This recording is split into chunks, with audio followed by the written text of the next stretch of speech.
अस्सलाम वालेकुम, वेलकम दोस्तों। आज हम बात करेंगे इन्वर्टेड हैमर और शूटिंग स्टार के बारे में। ठीक है, हम देखेंगे कि इसका फंक्शंस क्या है, इसका बॉडी टाइप किस तरह से हमें दिखाई देता है और इसका मीनिंग क्या है।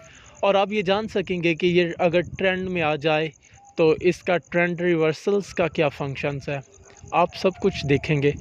तो होपफुली आप हमें सपोर्ट करें और कर भी रहे हैं। तो चलो हम बढ़ते हैं अपने टॉपिक की जानिब। तो कुछ इस प्रकार से आपको इन्वर्टेड हैमर दिखाई देता है।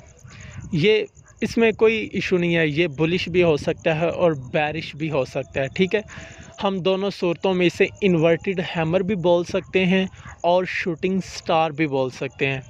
ठीक है दोस्तों, तो याद रहे कि इसका जो बॉडी स्ट्रक्चर हमें दिखाई दे रहा है वो इसका लॉन्ग शैडो, लेंथी शैडो होना चाहिए और स्मॉल बॉडी होनी चाहिए।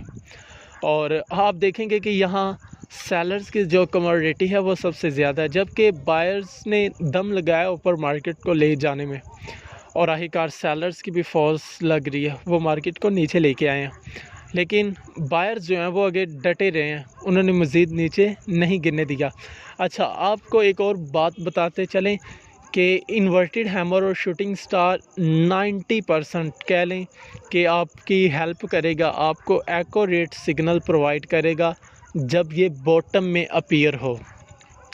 अगर दोस्तों माने कि डाउन ट्रेंड रहा हो, यानी कि मार्केट नीचे गिर रही है लगातार 7-8 कैंडल्स, यानी कि समझ लें कि मार्केट नीचे की तरफ आ रही है और बॉटम में इन्वर्टेड हैमर या शूटिंग स्टार अपीयर होता है, तो ये हमें 80% सिग्नल दे रहा है कि अभी ट्रेंड रिवर्स होने को है।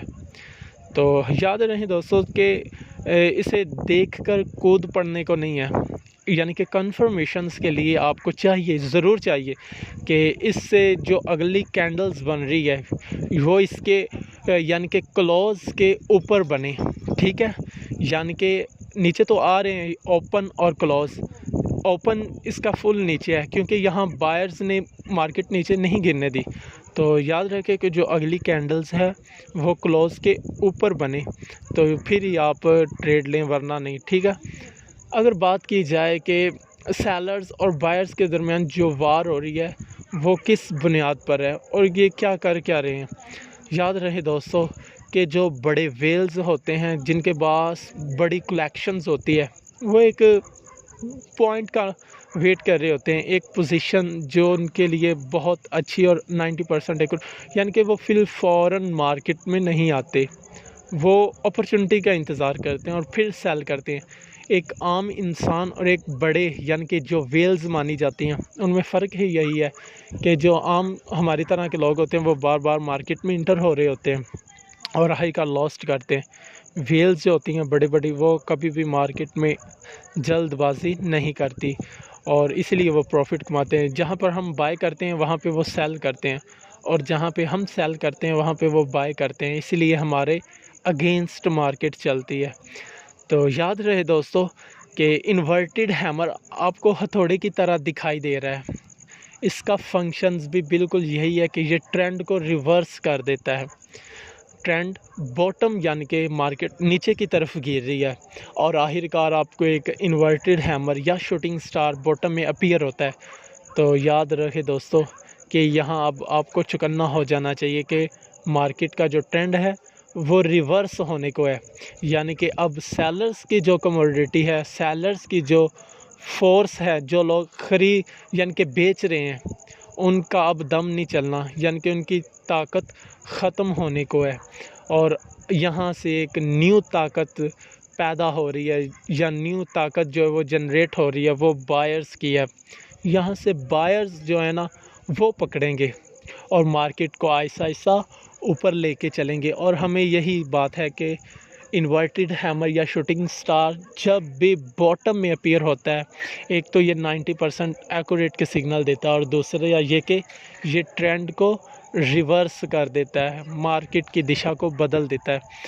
तो हमें अपने सिस्टम के साथ भी कनेक्ट रहना चाहिए। तो याद रहे दोस्तों मैंने पहले भी आपको बता दिया कि आपको इन्वर्टेड हैमर की पहचान होनी ज़रूरी है। मैंने बॉडी टाइप बताया है कि इसका लॉन्ग लेंथी यानी कि शैडो होना चाहिए और जो इसकी बॉडी है वो स्मॉल होनी चाहिए। यानी कि ये कह लें कि इसका जो बॉडी है ना, और जो इसका शैडो और लेंथ ही तकरीबन 3-4 गुना होना चाहिए बॉडी की निस्बत। यानी कि अगर इसकी बॉडी को इकट्ठा किया जाए 4 मरतबा तो फिर इतना लंबा इसका शैडो होना चाहिए। तो यह है कन्फर्मेशन इसकी। ठीक है दोस्तों, तो होपफुली आपको समझ आ गई होगी कि इसकी जो बॉडी टाइप किस तरह हमें दिखाई देती है और इसका फंक्शंस क्या है। ठीक है, ट्रेंड में तो अभी हम देख लेंगे साथ चार्ट में भी, यानी कि बिनांस में चलते हैं या फॉरेक्स में, जहां हमें अच्छा लगता है हम बिनांस में चलते हैं, क्योंकि बिनांस टीचर्स आप मस्ट सब्सक्राइब करें। ठीक है, तो वहाँ हम देखेंगे कि ये कैसे फंक्शंस कर रहा है। ठीक है, चलो हम बढ़ते हैं।